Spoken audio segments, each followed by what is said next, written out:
Assalaamu calaykum waraxmatullaahi wabarakaatu. Soo dhawaada asxaabta igu xiran baan idinkaga mahad celinayaa soo raacdeen channelkayga soo subscribe-teen. Maanta waxaan sameysanaynaa casho ama wax yaroo fudud oo 3 maalmood aan shaqada la qaadanayo. Horta markaan ugu horeyso halkaan ku haystaa malayga talapiyaha la dhaho. Marka kaas baan waxaan ku darayaa cusbada badanaa aan isticmaalo waxaa waaye midaan oo la yiraahdo Himalaya pink salt magacana meeshaan kugu soo qorayaa. Marka kaasa magacana Himalayan pink salt waa la yiraahdaa. Wax yar qiyaasta qof walba isaga yaqaana inta anigu ma cabiro waan isaga daraa in yar oo qiyaas ah ha isaga badin. Laakiin waxaan kaloo meesha ku haystaa waa black pepper ama filfisha madow magaceedana waa kaas black pepper ayadana sidoo kale in yaroo qiyaasa baan ku darsanayaa.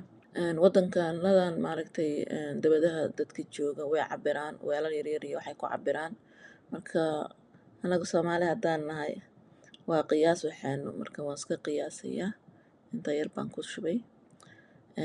Halkaan waxaan kaloo ku haysto waxay tahay chili powder ama basbaaska chiliga la shiiday oo guduudan isagana in yar baan uga darsanayaa haddii alla idmo. Dhadhankiisa aad buu u fiican yahay malaygana dhadhan fiican buu ku sameynayaa. Haddana waxaan ku darsanaynaa chives magaciisa meeshaan kusoo qorayaa.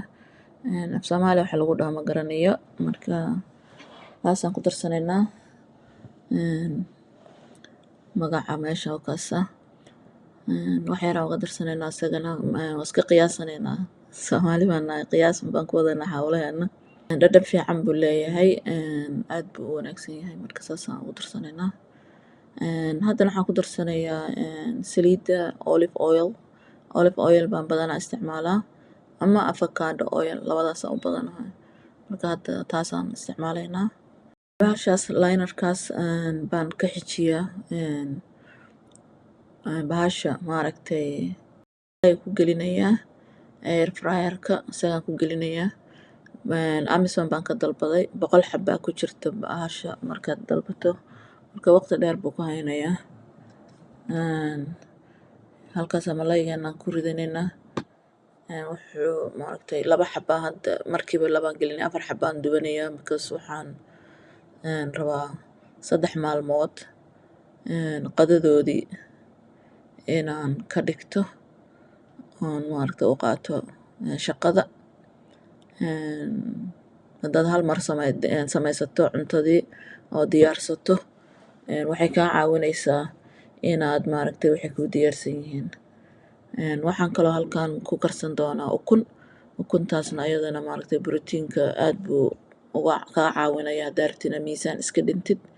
Marka ayadana waan karsanaynaa haddii alla idmo intuu malayga noo bislaanayo. Marka malayga waxaan ka dhiganaynaa waa qado cashana waxaan u diyaarsanaynaa 3 maalmood bahashaan digaag ama dooro sida qofba u yaqaano ma lahan wax dufan ah waa qaybta tenderka la dhahayo ama chicken breast labadaas badanaa isticmaalaa. Marka kan waa tender si dhuudhuuban baan u jarjarayaa. Markaas kadibna waxaan ku shiilayaa saliid qudaarna waan ku dari doonaa haddii alla idmo. Marka asxaabta igu xiran oo soo raacday aad baad mahadsantihiin waan ka mahad celinayaa soo raacdeen. Waxaan rajeynayaa inaad wax badan ka faa'iidi doontaan waxyaalaha aan soo gelgelinayo. Cuntooyinkan waxaan u diyaarsanayaa inaanan maqaaxi aan cunto ka cunin ama wax saliid la cuninin oon sii diyaarsado. Waayo adoo daalan oo shaqo ka soo baxay mararka qaarkood way kugu adkaanaysaa inaad cunto karsato. Marka waan sii diyaarsadaa saan miisaanna rabo inaan iskaga dhimo oon ugu dadaalo haddii alla idmo. Marka taas way iga caawinaysaa.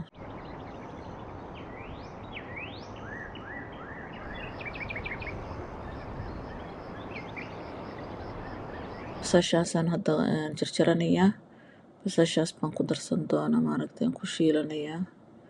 Basasha guduudan aad baan u jeclahay maaragtay aan badanaa Soomaali haddaan nahay basasha guduudan baan badanaa wax ku dalacanaa ama wax ku darsanaa.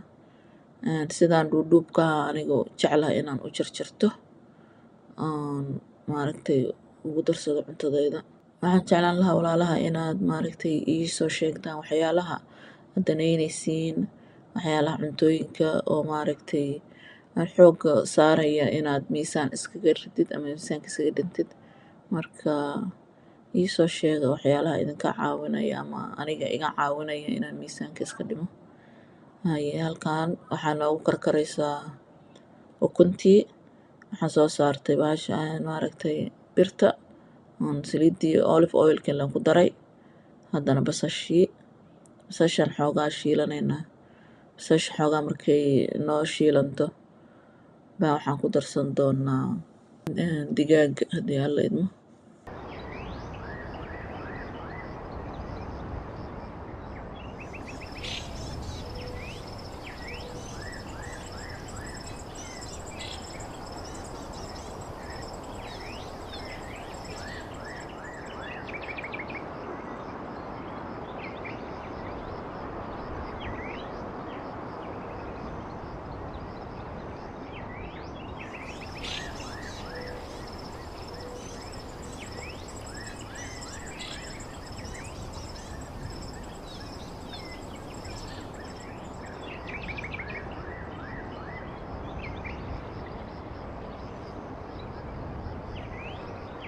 Waxaan ku darsanaynaa waa intii hore aan ku soo darsanay malayga cusbadii Himalaya pink saltigii aan ku darsaday. Dhowr shay oo kale aan ku dari doonaa sida kan cayenne pepper. Cayenne pepperka isagana aad buu u fiican yahay magaciisana waa halkaas inuu kusoo qoray. Kaasaan ku darsanayaa. Tii hore maaragtay malayga kuma darinin chickenkaan ku darayaa si dhadhanka wax yar u kala bedelmaan. Waxaan maaragtay kaloo ku darsan doono waan isla arkaynaa chili powderkii waaye haddana basbaaskii guduudka ahaa. Isdhiinina aad buu ugu badan yahay dhadhankiisa aad buu wanaagsan yahay kulayl saayidina ma leh. Kanna sage baa la yiraahdaa. Sage-ka isagana aad buu u fiican yahay waana caafimaad waxyaalaha mudaawaadka laga dhigto ka mid yahay. Kaasna waa chiveski waan ku darsaday.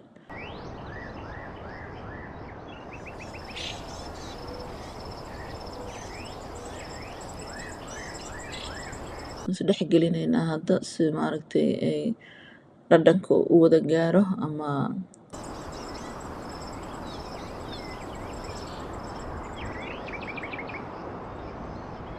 maaragtay digaaga asagaa dhacaan dhalaya.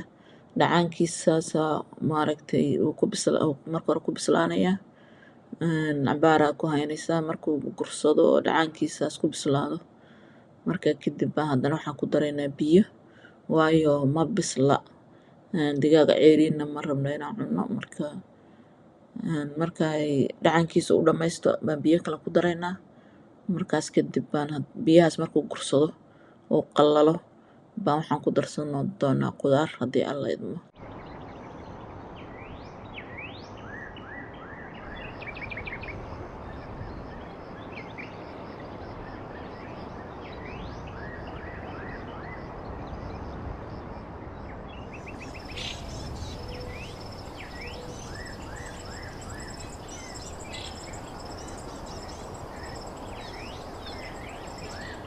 Wuu huuray biyana waan ku daray maaragtay biyo yar baan ku daray si fiican ugu bislaato. Hadda biyihii wuu sii gursanayaa marka waana noo bislaata hadda. Caraftana maaragtay lagama sheekayn karo maasha Allah.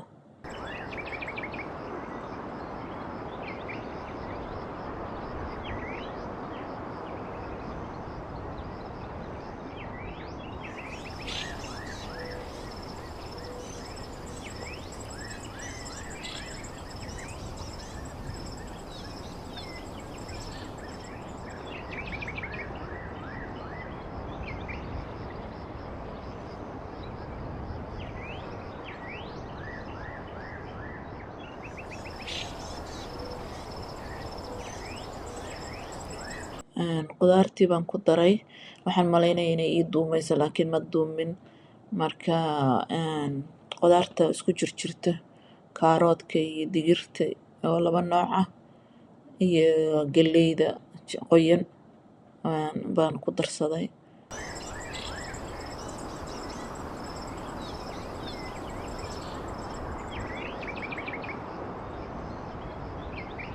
Masha Allah way noo dhamaatay tan way noo bislaatay. Halkaan waxaa inoogu diyaarsan wixii aan ku cuni lahayn iyo ukuntii wataasa waa soo fiiqay. Kanna waa kaasa waxaa waaye qudaartii iyo digaaggii aan isku shiilay malaygeennii oo aad u qurux badan masha Allah. Allah noo daweeyo. Bariiskaana waa bariis madow iyo isugu jiro bariis brown ama guduud ah isugu jiro. Wild rice baa la yiraahdaa. Wild rice kaasna maaragtay badanaa dadka miisaanka iska dhimaya baa cunaan. Waa kana anigoo maaragtay saasaad u gurtay masha Allah. Casho aad u wanaagsan ama qada aad u wanaagsan isku dheelitiran. Wax yaroo waxaad gees ka saaranaysaa markaas salar ah. Waayo protein dhammaystiran waaye chickenkii malaygii ukuntii waa protein. Haddii aad rabtid inuu miisaan kaa dhacana protein fiican waa inaad cuntid oo maaragtay proteinka aad badsatid. Kanna waxaa waaye isagoo salar saaran iyo bariis kale oo gooni u karsaday nooc kale ah. Channelkaygana inta ku xiran aad baan idiin soo dhaweynayaa aad baan idinkaga mahadcelinayaa. Fadlan maaragtay like ii saara subscribe ii dhaha maaragtay waxa aad jeceshihiin inaan soo geliyo ama waxyaalaha aad danaynaysaan ii soo sheega. Assalaamu calaykum waraxmatullaahi wabarakaatuh.